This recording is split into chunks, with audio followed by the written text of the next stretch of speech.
And welcome back, everybody, to the Podcaster Nation. That's right. I said welcome back because I know you were just listening to our stuff and you came back for more. Folks, that was a fantastic decision. You're brilliant. It was a great way to go. We have a lot more for you. Now, the reason we have so much more for you is because this is the podcast. It's about podcasters. It's for podcasters. It's done by podcasters. And our guest today, amongst many other things, is and has been a podcaster. So, folks, you're going to love this interview today. You're going to love this episode. We're talking about all kinds of stuff that is absolutely relevant to you.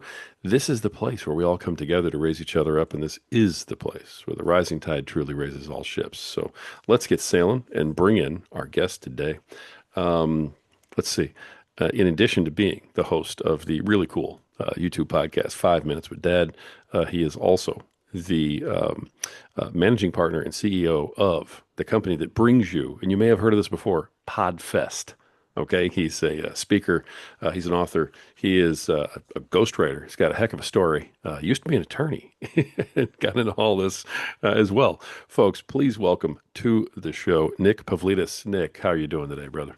I'm doing great, Rory. It's awesome to be here and spend a few minutes with you and some podcasters. Thank you. I appreciate you coming on this show.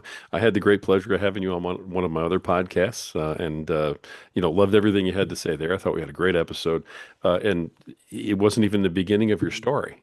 When we Yeah. got through that, I started reading more and more, and I was like, man, I got to have this guy on again. But when we started talking about Podfest and we started talking about all the other things that you and I have discussed, I was like, I need to get this gentleman over here on the Podcaster Nation and talk to podcasters. So I really appreciate you coming on this show. I know we got a lot to dig into. Why don't we just start with, hey, who is Nick Pavlidis and what's your story, brother? Yeah, well, professionally started as a lawyer for 13 years, and toward the end of that, toward the 10-year that 10-year point, even before that, I was starting to get antsy. I was a lawyer at a large law firm in New York City. I had gone to one of the top law schools in the country, and I don't say that as a way to sort of pump my tires or anything like that, but it was just a lot. I really wanted to quit. I was miserable, but I had done so much. I had been so involved in the law. I had invested $300,000 into my education, which was a lot of money. This is 20 years ago, 2004, I graduated, or more than 20 years ago. And I was just miserable. I was arguing all day. I was fighting over things that didn't matter. I had a young family. My kids were 2 and 3, 1 and 3, give or take, depending on the month. And my wife and we were living in New Jersey at the time. We had lived in New York City for 5 years and then New Jersey for 5 years. And I just had had enough. And so um, when I was up for partner, I started listening a little bit more to what the partners would say about what's involved in being a partner, not just what's expected from you, how much you'd make and everything. And it was just ugly. They expect you to work more and make less because you're going into self-employment. And I won't go into all the details, but on June 7th of 2013, when we were having this conversation, I said, you know what? I just don't have it in me to make that push. So can we just agree that I'm going to leave and do something different? And so to turn this extremely long story short, I ended up taking a different job as a lawyer that involved a $125,000 a year pay cut for 2.5 years while I figured out what I wanted to do with my life. So, Wow. when I look back at it, for 2.5 years, I had that $125,000 a year pay cut. It mirrors. I paid $300,000 for my education, but then if you just do the math, I paid $300,000 in lost wages to get out of the practice of law. So 300 to get in, and then another 300 to get out. Um, During that time frame, about a year and a half after I started looking, I tried so many different things. I tried blogging, I tried affiliate marketing, I tried coaching, I tried a whole bunch of stuff that just wasn't a good fit, or at least wasn't a good fit at the time. And eventually I found ghostwriting. I'd met a lawyer who turned into a ghostwriter, and she told me that what she was charging, and it was tens of thousands of dollars to write a book, even as a beginner. She was charging 20,000, and she had written maybe 5 books. And I started doing some math, and I said, okay, I can feed my family off of that. And how many books can you write? And so I started doing it as a side hustle. It took me a while to figure out how to find clients in a reliable way. But then once I did, within 8 months of getting my first client, I quit the practice of law for good.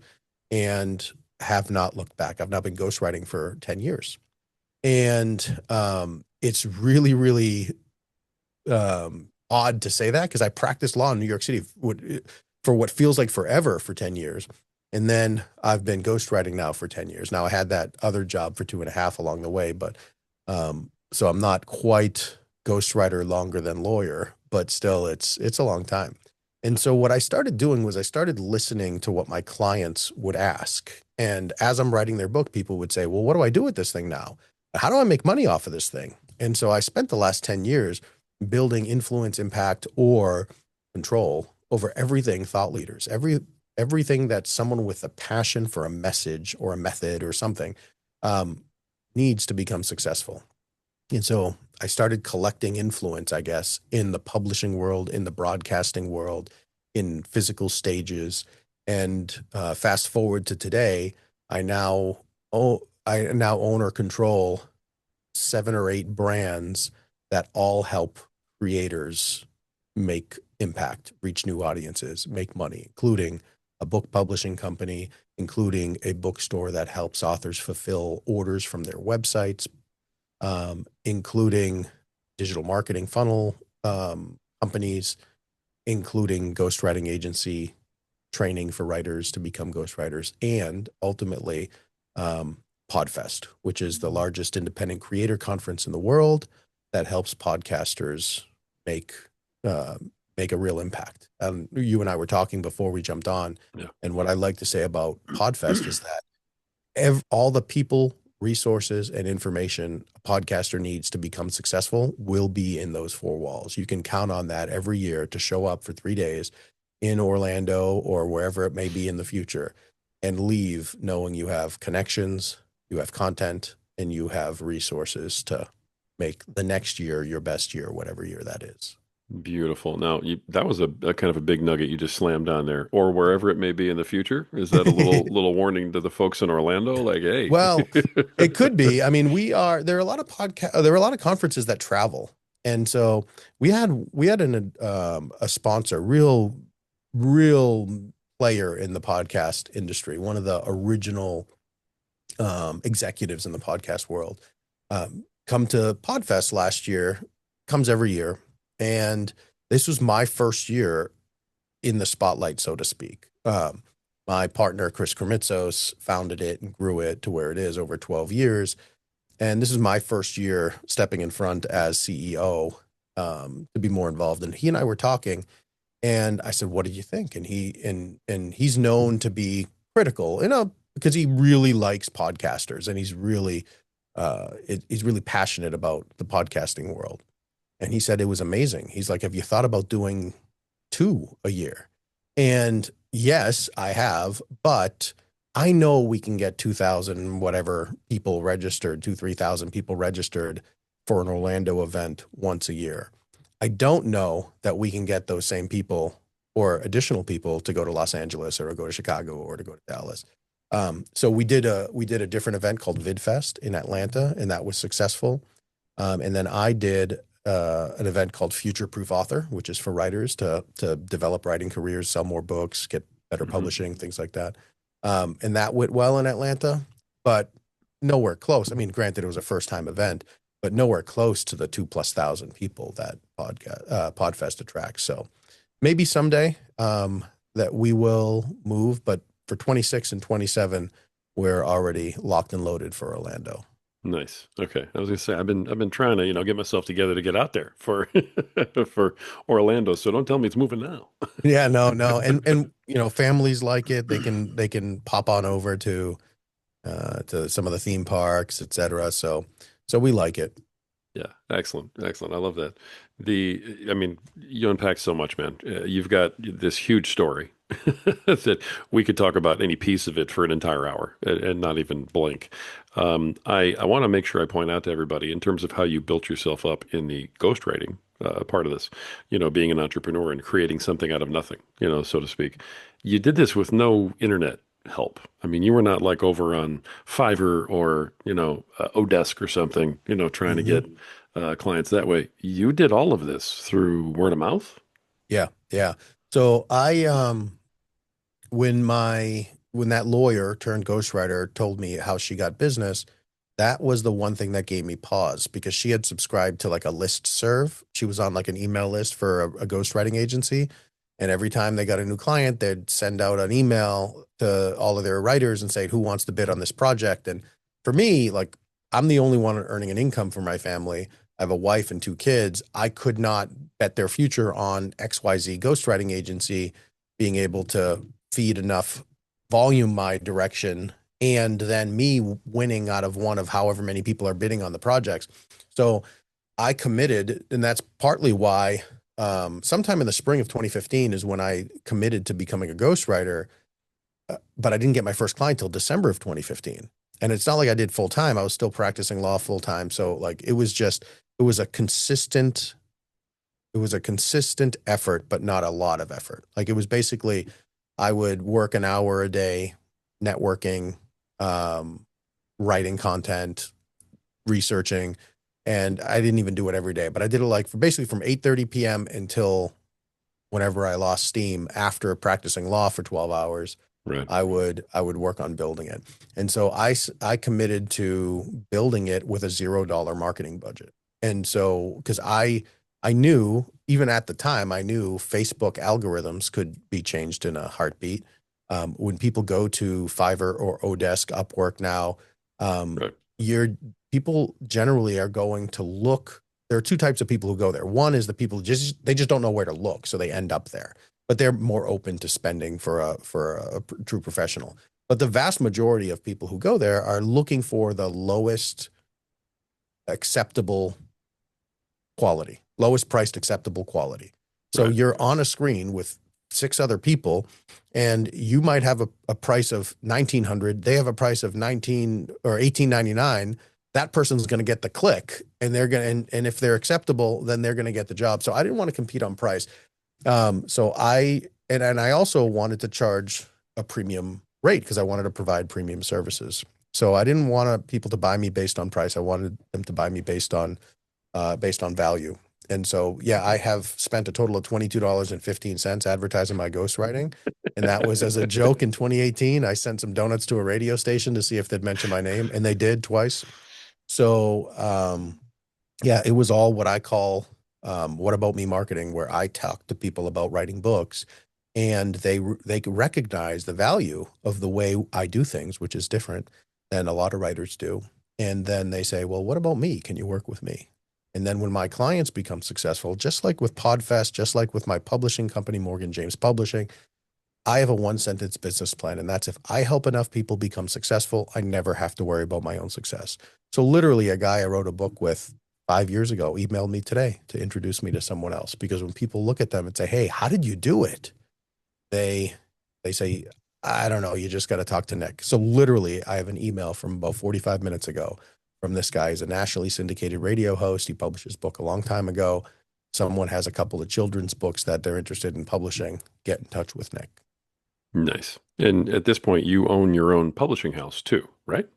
Yeah, yeah. So I'm not the only owner, but I have partners in the business. But in 2022, I acquired a controlling interest in Morgan James Publishing, which Nice. is they publish about 150 books a year. We have distribution through PGW, which is owned by Ingram, but it's a book publisher that focuses on publishers that have a history of best-selling books. And we've done lots of books that many people have known, may know about, like Russell Brunson's books, Dot-Com Secrets and Expert Secrets. We did the first editions of those.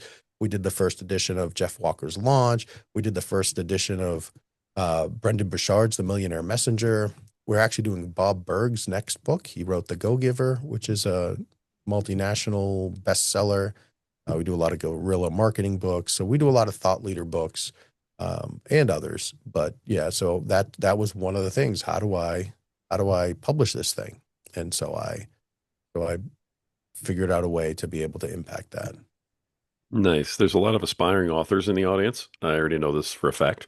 Lots of podcasters are interested in, writing their book, writing their story, putting themselves out there. Do you ever work with new authors, or is your company your basic plan pretty much, settled, accomplished authors? Bring them over and kind of build them what they've already built. So from a publishing perspective, Mhm. we publish new authors. We love working with new authors. And basically Awesome. the idea is we want to make or help make the authors extremely successful. So every publisher wants to work with them, but they never want to leave. And so we want to add enough value. And so the vision is to make Morgan James Publishing the most tech-friendly, author-friendly, innovative publisher in the world. Not the biggest, but a publisher where people are really excited to be able to say, hey, I work with Morgan James. I got into some bookstores. And we don't guarantee you're going to get into this bookstore or that bookstore because there isn't a single bookstore in the world that could house every book that's published. But Sure. we're pretty successful, especially with authors who have active podcasts, even if they don't have a big audience, but they have an active social media presence where some bookstores will put them on the shelf. You'll be everywhere online like you would typically expect. And we're pretty successful in getting some bookstores to order on behalf of authors. And then if the author helps it get off the shelf and into the customer's hands, they'll order more. Nice. Nice. Okay. So it's a team project, author working with you guys, that type of thing. Yeah, and that's really what we've found. We've been in business since 2003. And so what we've found is that sweet spot of success for the author is where we do what we do well, and the author just needs to be consistent in talking about their message. They don't even need to promote their book, but if they're talking about, let's say their book is about podcasting, if they're just on social media talking about podcasting and on their website or in their bio, they have buy my book or something. That's enough for bookstores to start getting comfortable to say, okay, maybe we'll try this, especially where do they live? Maybe the local bookstores will have a couple. So yeah, we love Interesting. working with authors and guiding them on how to be successful. Like we're able to do some shared marketing where a bunch of authors pitch in to be on a billboard in Times Square, for example, and it's cheaper than you think when you have a bunch of people who pitch in for it. We create some leverage with some magazines to say, hey, if you want your book to appear in Forbes or appear in Publishers Weekly or whatever, we commit to a space, and then the authors all say, "Yeah, I'll pay $500 to get my book on the sheet there." So there's lots of stuff that we do to help, and there's a lot of stuff we don't talk about because we don't want the author to expect the publisher to do all the marketing. Because even if we did good marketing consistently for every single author, which we do some, but even if we did enough, bookstores don't care about that. They want to see what the author's doing because the author gets the book off the shelf way more than any publisher could do. Nice. This is a very unique moment for me on this show because, of what we're talking about, who you are, all the different things you've accomplished. So let me just ask one more question on this before we move on to all the other podcasting stuff. If, let's say, but me, okay, I'm a podcaster. I'm out here. I've got, 3 shows. I'm doing my thing, but man, I really want to write a book, right? And I've got this whole thing. And so I write my book. Um, what's my first step? Do I contact a book agent? Do I call you guys directly? Do I have to go to Amazon? What do I do? It's like, hey, I got my book. Here I am. Now Yeah. what? Right? Just give Yeah. me a couple steps I can follow to maybe connect with you guys and see if it's a match. Yeah. Well, there are a few things you could do. You could just email me, Nick at morganjamespublishing.com and say, hey, this is what There I you got go. going on. Um, Typically people will go to morganjamespublishing.com and then click submit a proposal, and then it will ask them some questions. I would encourage you, if you were to do that, to go to morganjamespublishing.com, click on submit a proposal, and see the questions that publishers, us in specifically, ask about the book, about the project. Because um, the most successful books aren't the books that are the best written. They're the books that the author is the most excited about. We have an author who consistently sells books and sells more on his website than he sells in bookstores consistently. His book came out in 2020, and he's still, if you go to his Instagram, he only has, I just looked it up yesterday because I was having a different conversation. He's got less than 4,500 followers on Instagram, which is a significant audience, but he's not some Right. huge Yeah. star, so to speak, in terms of following. Impact he is, but following he's not. If you look at his Instagram, I guarantee you his book is featured in one of the top 12 posts anytime you go, including a pinned post, but then also you'd never have to scroll down far to find his book. He loves his book, so it's a consistent seller. It's in bookstores. It's not in every bookstore, but it's in bookstores. And um, so if you look at the questions that we ask, those are really great to help you position it. Do you need an agent? Not for my publishing company. There are some publishers who require agents, the real big ones. And there's really like four types of publishing. There's the self-publishing where you do it yourself. You hire a graphic designer, you Sure. hire an interior layout designer, you produce it, you upload it through Amazon or through ingramspark.com, and it distributes it to the world. It won't be in bookstores, but there's nothing wrong with that. Like most sales don't happen on bookstores, and most sales happen because of the author. In fact, I have an author who um, they could not care less if a bookstore buys their book because they have this digital marketing funnel that offers people additional products and services on their website every time they buy their book. So they give their book away. Just cover my fulfillment costs, which is like $10 to pack and ship a book these days, not including the cost of the book. And if you do that, I will send you my book. He even spends money on Facebook ads to drive traffic, and it costs about $30 to $35 worth of ad spend to sell a book, typically these days, if you're doing it on Facebook. So he spends $35 to give someone a book that he spent $5 on and only collects $10. So he's spending $45 just to get $10 from the customer. But because of the additional offers, like, do you want the workbook? Do you want the audiobook? Do you want this course that I created? Do you want to join my $20,000 a year program that's based on the subject matter of this book? It becomes extremely profitable, especially with those high-end backends. If you want to be a high-end coach, you get hired by someone for $1,000 or $2,000 a month. That adds up. And so there's self-publishing, and if you do a quality self-publishing and you have a path for people to connect with you deeper, Mhm. so you can add more value, help them. The more you help them, the more they'll pay you. The more you customize something for them, the more they'll pay you. And the more you personalize something through coaching, through consulting, the more they'll pay you. So a Yeah. book is just one way. It's very organized, but it's not very personalized or customized. And so then you can offer them, okay, do you want something that will help you execute on this, like a workbook? And maybe they will, and they'll pay you $20, $30 more for that, for a digital workbook. Do you want something more customized where I create a plan for you and then you execute it? They'll pay you $300, $400 for that sometimes, $100, $200, $300. Do you want something personalized where I walk with you? They'll pay you $1,000 or $2,000 a month. And so self-publishing, if you do a quality job in self-publishing, you could make a whole lot of money and impact through a book. On the other end of the spectrum is old school traditional publishing, the Wileys of the world, the McGraw-Hills. These are great publishing companies. They do a great job. They tend to only work with people who have that established audience or who are celebrity, and who come through a literary agent. So if you wanted to go old school publishing, you would want to query a literary agent. But then there are these two in the middle. One is sort of hybrid traditional, and the other one is it's a self-publishing. It's sort of branded self-publishing where I pay publisher, I pay Rory Press, and I pay you $10,000, and then you put the book together, slap your logo on it, and upload it to Amazon. And maybe you'll offer some social media posts as part of it. It's a publishing package where you're just paying someone to help you self-publish the book. Nothing wrong with that. It's just a fee for service. We are the other one where we take what we think are the best parts of a traditional publishing model, professional design, professional distribution, and things like that. And we combine it with some of what we think are the best for both the author and the publisher parts of self-publishing, where the author maintains control over a lot of the process, because we want the author to be excited about her book, and we want her to go out there and promote and talk about it.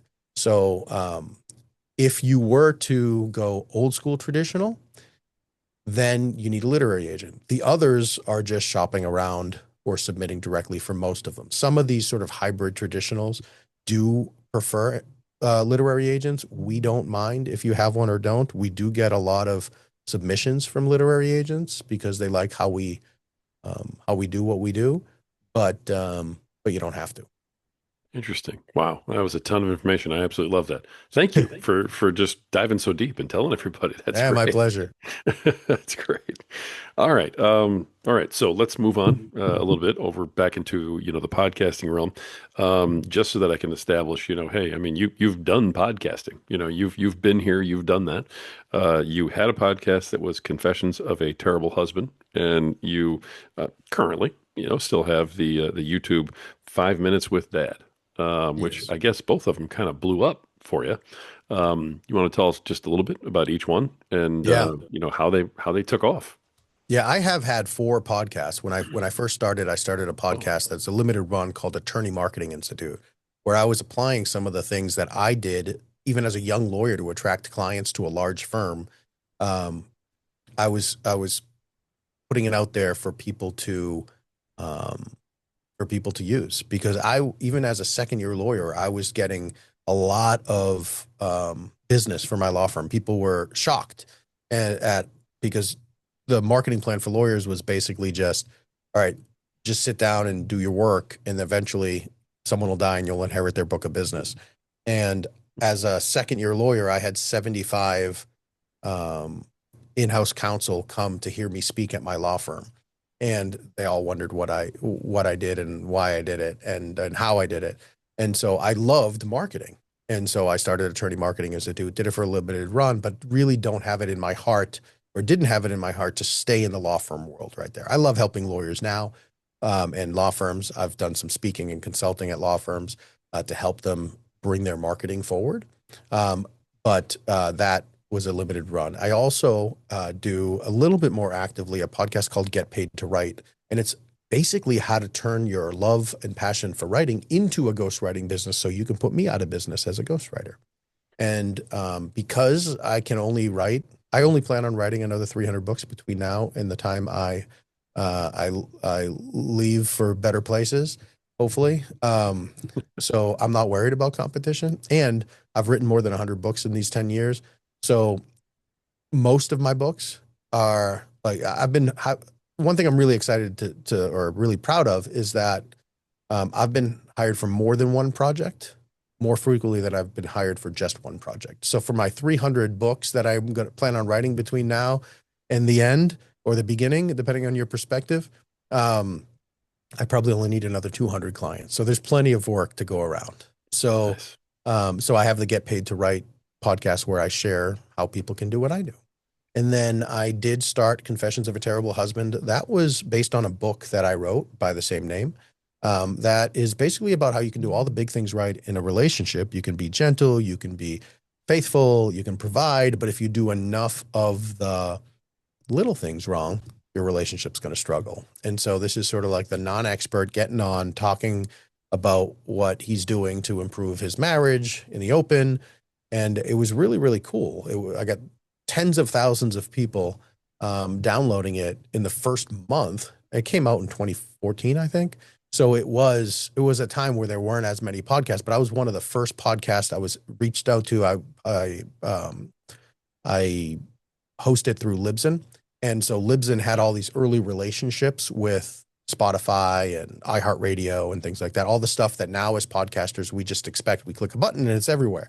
There it was just like you're on iTunes at the time, and then ooh, Google is coming out with something. Can we get on that? And Libsyn was like the ticket to that, but it was all limited run. And so Confessions of a Terrible Husband was one of those where like the Spotify, I think it was Spotify, the Spotify people would reach out and say, hey, these are the 2000 podcasts we want on our platform. And it was either Confessions or 5 Minutes with Dad, which is the show that I have with my kids.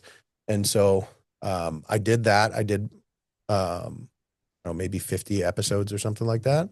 And it may have gone to, 1 million downloads or something ridiculous like that. I stopped looking after about 500,000, and because I sort of moved on because it was a lot of pressure. Like I had all these people reaching out to me saying like, "Hey, can you help me in my relationship?" And I'm like, "No, I'm still working on mine. How am I going to help yours?" And so there was a lot of pressure. So yeah. And then I'm sitting at the dinner table and I'm talking to my wife about Confessions of a Terrible Husband as a um, as a podcast, and my son, who was like 3.5 at the time, asks me, "Hey, Dad, what is a podcast?" And I said, well, it's sort of like a radio show, but it's on the computer instead. And this is 2014 when we're talking. And so there wasn't, I mean, there were smartphones, but it wasn't what it is today. And so yeah, it's like a, and he was 3. So I was like, it's a radio show, but on the computer. He's like, can I have one? And at the time, I was working on being more present with my family, like hence Confessions of a Terrible Husband. And so I was like trying to say yes to things. And I'm thinking, how in the world am I going to do a podcast with a 3-year-old? And I'm like, you know what? Yes, yes, you can, buddy. We'll do a podcast together. How about that? And he said, sure. And my daughter, who was 2 at the time, um, she's like, can I have one? I'm like, how about we do it all together? You'll be our special guest. And so it turned into a personal growth and leadership podcast for kids. We got like 270 episodes. I basically have an audio journal of my kids' childhood, which is just so cool. And we just go through, we've been, it's, it's so unbelievable what that little podcast has done. I have people who reach out to me to this day who say to me that that podcast like saved their sanity, because like there's one lady who reached out to me in tears. It was in person, in tears, and she said, I just want to say thank you because she was divorced and the father is absent, and then the father just isn't even positive whenever he does show up. And so her 2 kids, who are elementary school age kids, asked to listen to 5 Minutes with Dad before bed every single night for years and years and years. And just having that positive interaction, that male role model, that male voice in their house just gives some sense of stability and confidence. And she's like, they see me as like a second father figure. And like, and it's not just this, like there's been a lot of people do. So the impact it's made, not just the download numbers, but we've been in Parents Magazine.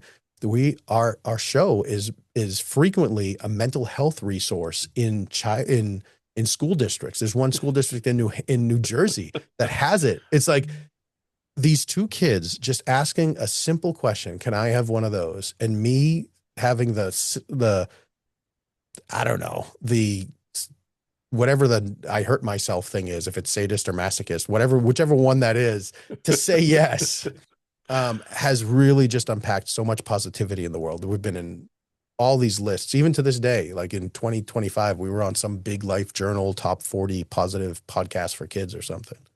That's just phenomenal. That really is. It's funny. I know there's podcasters out there who are like, man, these are good problems to have. I have all these Yeah. people who want to contact me. But by the same token, you got out of being a lawyer so you could be more present, spend Hmm. more time with, the wife, the kids. And Yep. so I know everybody's got their path, but that's just really amazing that you managed to do that. Now, a lot of this goes back to how much you love marketing and Yes. what you learned to do there, because you took 2 completely different podcasts in almost different formats. I mean, because the first one was audio, really, and the second one is YouTube based, right?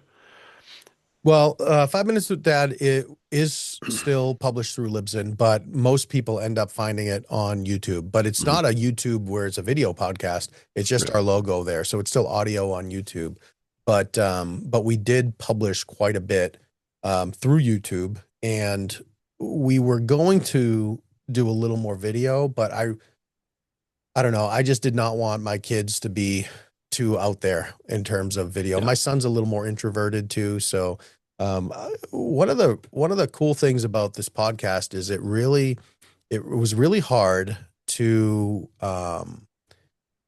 not put everything behind it and overwhelm my kids, because yeah, we could do this, we could do this, we could do this. As a marketing person, there's so much we could have done, Yeah. but really the only thing we did to market it was just create great content.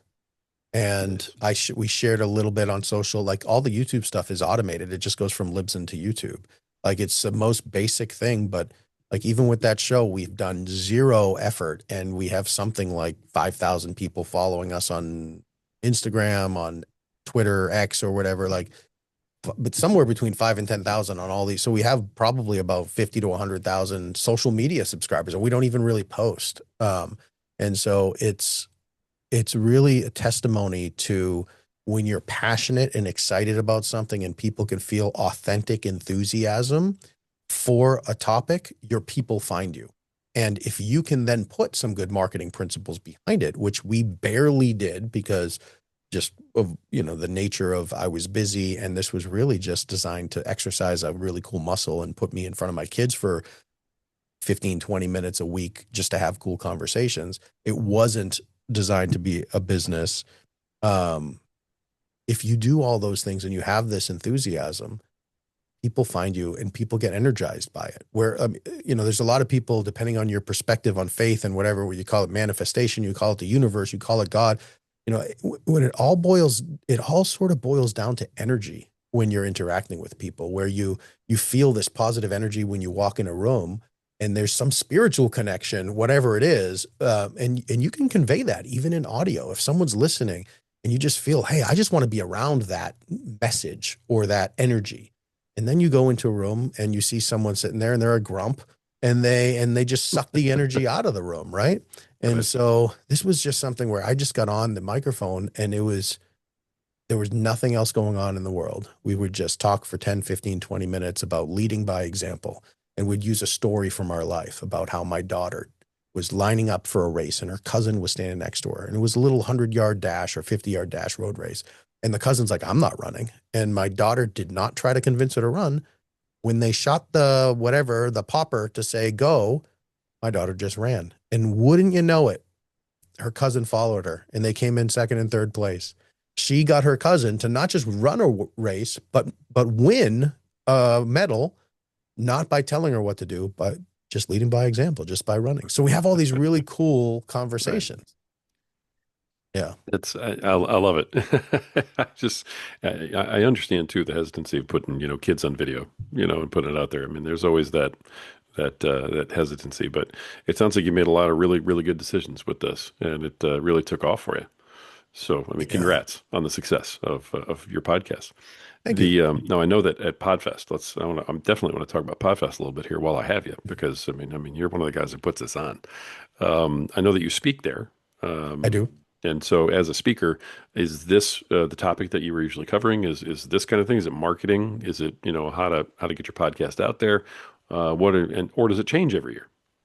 Um, for me, I typically, because we have a lot of great speakers, we have over 100 speakers who come and share, and they're people from our community. It's a pretty big event, but it doesn't feel like it. And so, I've mentioned that, my one sentence business plan and everything I do is if I help enough people become successful, I never have to worry about my own success.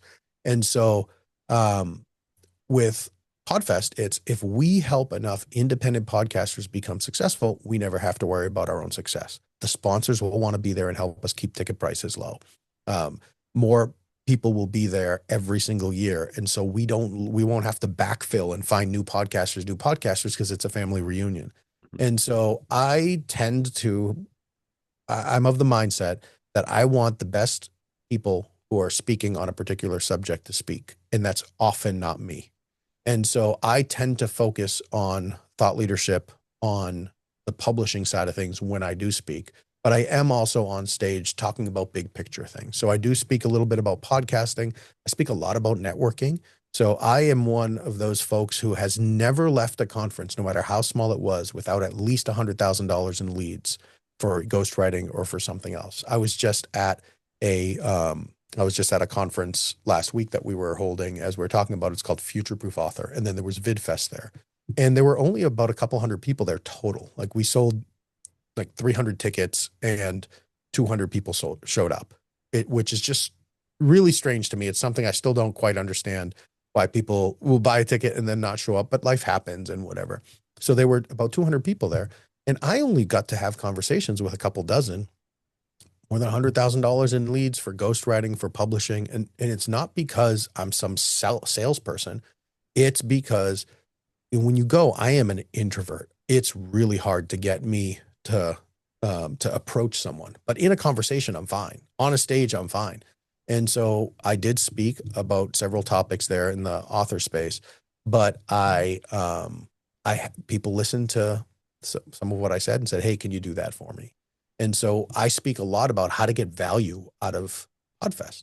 I have two students of mine who came to Podfest last year, ghostwriter school students. So I have ghostwriter school to put me out of business. That goes with this Get Paid to Write podcast. Um, but um, they they tell me they've never left an event that I brought them to without at least one new client. And even though there's plenty of, I'm a ghostwriter, but I invite as many as possible because there's plenty of work to go around.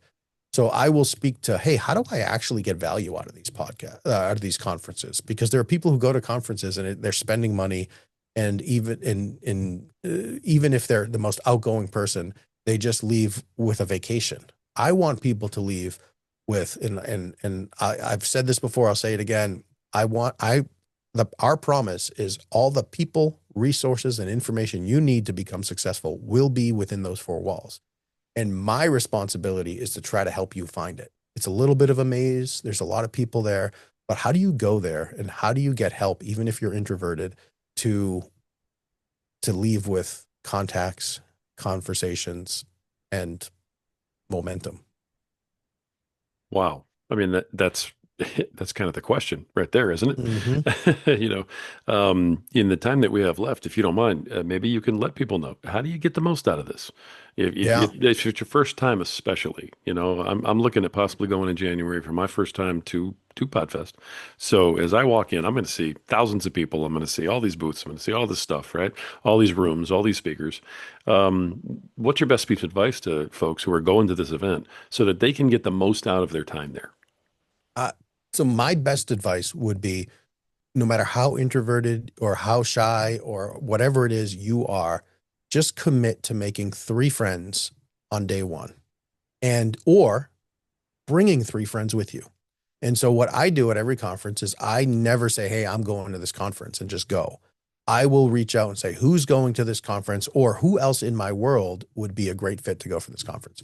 And so I'm in a mastermind group. I run a mastermind group, two mastermind groups.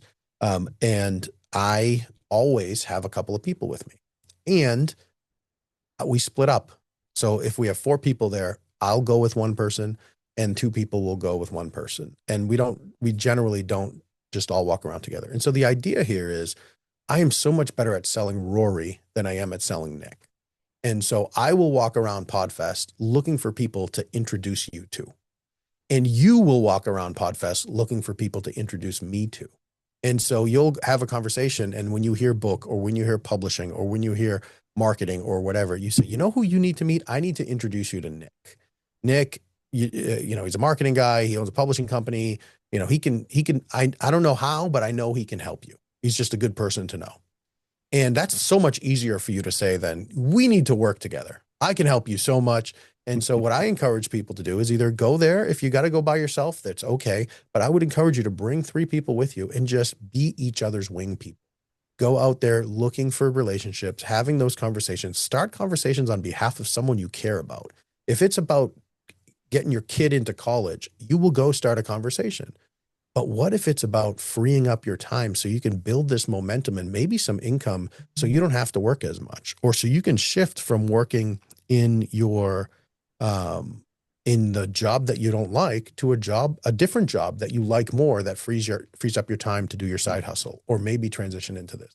And so the Yeah. best advice I give people is keep it small, keep it simple, but don't go alone, and be willing to have conversations to connect with your friends. And when you have two people walking around together, it's easier to start a conversation.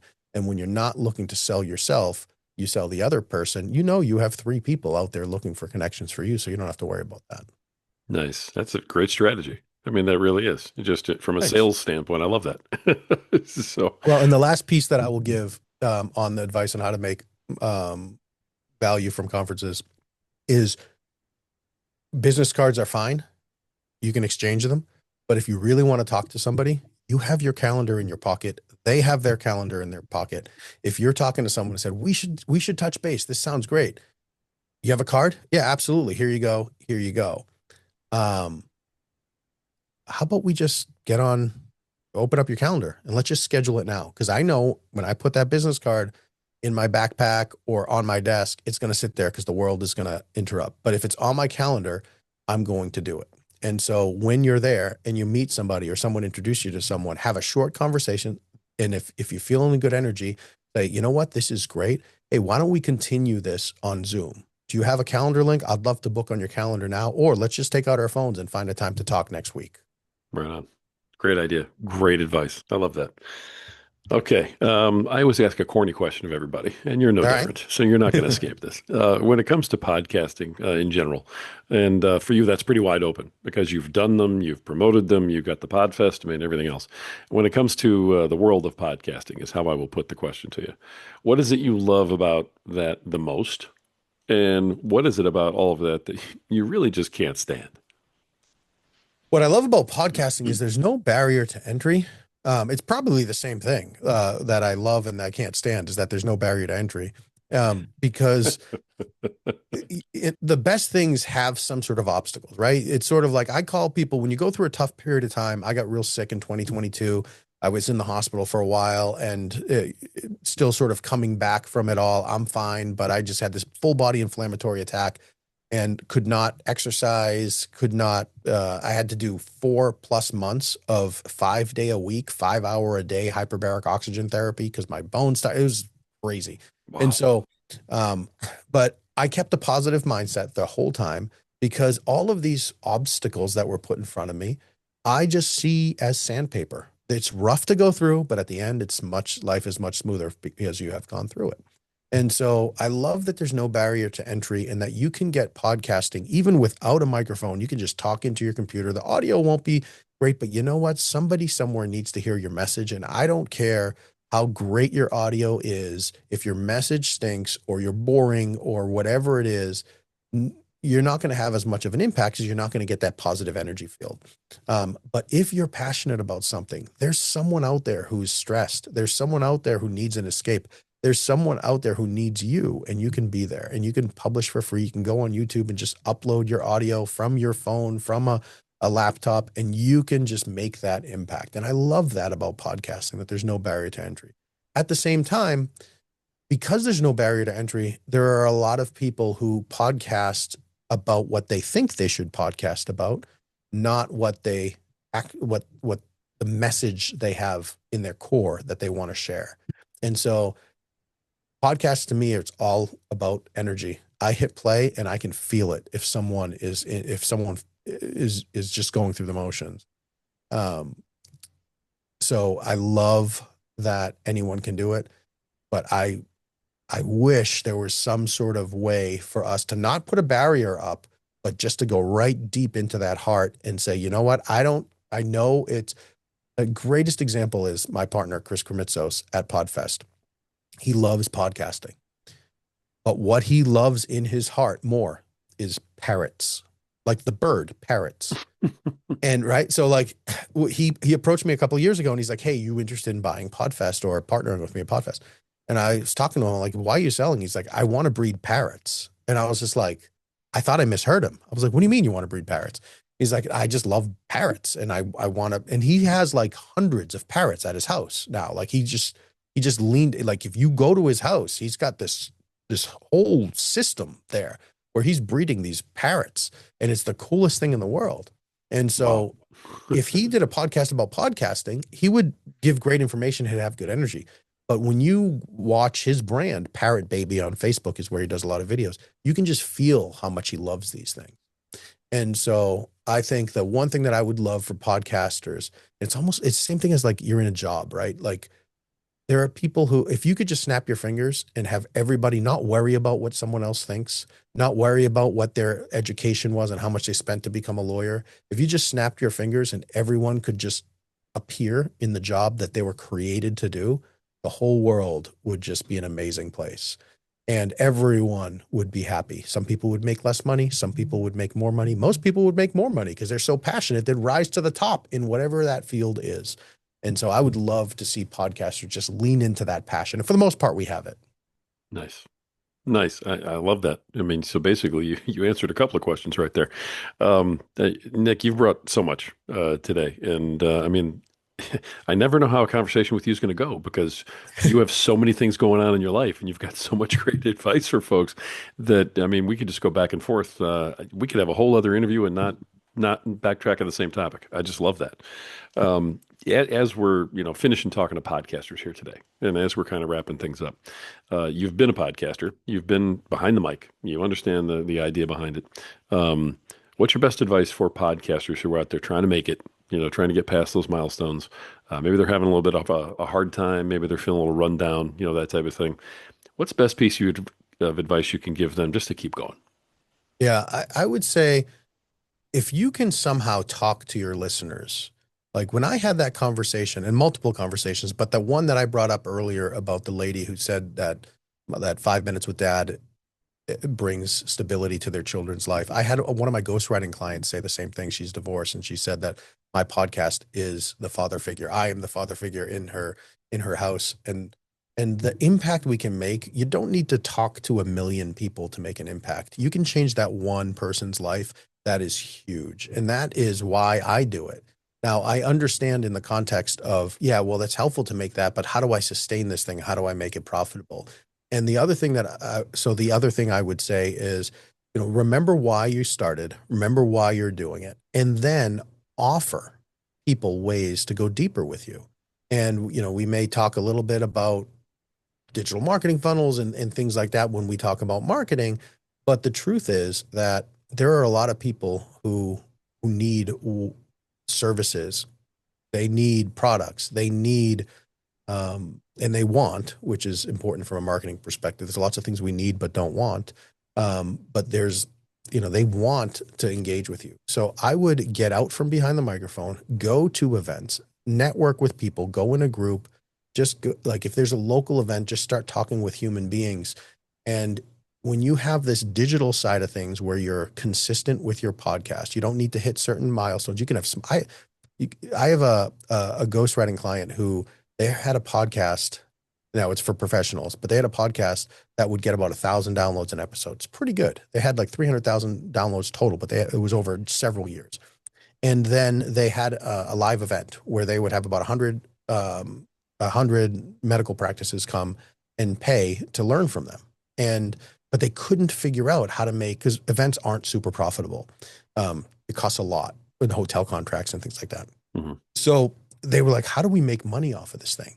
And I was like, they asked me, do we need a new book? And because they had someone else write their first book. And I said, no, you don't need a book. We can write a new book if you want, but your book's fine. So tell me about your business. And they said, well, I have this book and it's selling a little bit. And then I have this podcast that's getting about 1,000 or so downloads per episode. And then I have this event. And I said, wait a second, tell me about this event. And so people were essentially spending $5,000-$10,000 because it was a high-end event and they had to close their business to go there for 2 or 3 days. I was like, they're spending $10,000 to spend 3 days with you. Why do you not offer a high-level mastermind program where you engage with these people once a week virtually? And you could offer that for like $30,000 a year for this audience. And they're like, really? And so we set it up and they flew me down to talk about this mastermind group at their event. And they had $510,000 worth of sales at that event. And they've since grown it there. And so for podcasters, there's so much focus on going wide and going broad that you're just measuring stuff you can't control in many ways. You can't control if 10 more people find you. You can post more, but you can't control how many people find you. You can impact it, but you can't really control it. You have much more control over how deep you go with people. So don't worry about the size of your audience. Worry about the relationship you're building with them and invite them to reach out to you. Invite them to meet you at other people's events when you are, before you're ready to start your own or whatever. Go get out there, talk about not your show, but what you do. So if your show is about podcasting, what do? I help podcasters grow. I help podcasters make money. Oh, how do you do that? Well, I have a coaching business. I have a podcast. The podcast is part of the business. It's not the business. Your business is helping people through your message. Nice. Great advice. I knew we would. I knew we'd get more out of you. All right. That's perfect. Nick, thank you, brother. I appreciate you being on, sharing so much. Where can everybody reach you? Find out more information about you, about Podfest, the whole bit? Well, as we're recording this, Podfest is coming up in a few months, give or take, January 15th to 18th, 2026. But it is an annual thing. We also do a pod tour all around the country where we have little pop-up events for about 2 hours. They're totally free. to go meet members from our team. Sometimes it's me, sometimes it's Chris, sometimes it's others, all over the United States. And so I would encourage everybody right now just to go to podfestexpo.com and see if there's a pod tour stop near you. Or I would love to meet up with you at Podfest this year. And let me know you heard me here, so that way I can place you. Wonderful. Wonderful. I love that. All right. Well, make sure all that stuff's in the show notes. And I didn't know that you did that, the Podfest Expo thing traveling around. Yeah, Is that yeah, a we new call thing it the you've pod done or? tour. Oh, We okay. started in 2023, in the fall of 2023. We do it basically, oops, we do it in the 3 or 4 months leading up to Podfest. And now we're starting to do it a little more annually. But we stop in about 30 or 40 cities all around the United States. And sometimes it's 10 people there, sometimes it's 110 people there. And it's a way to build some buzz and build some energy and then talk about what's trending in the podcast world and meet new people. And we generally, end up with several hundred people who are like, I want more of this. And so it's a great win-win, free event for people and, marketing, advertising, community building for Podfest. Very cool. All right. We're gonna have to check that out and make sure we put that information out there for everybody. That's awesome. Nick Pavlidis, thank you, brother, for sharing your story, for putting out all this magnificent information for our podcasting folks who listen. You're amazing, and I'm looking forward to meeting you in person one of these days, man. So Yes, hopefully I see you at sir. one of these events. Yeah, my pleasure. My pleasure. Thanks for having me. You got it. Folks, that's another awesome episode of the Podcaster Nation. And the reason that we get such powerful podcasters and people like this on here talking about such powerful topics is because this is the podcast. That's about podcasters. It's for podcasters. It's done by podcasters. And we showed again today. This is the place where the rising tide truly raises all ships. So keep sailing.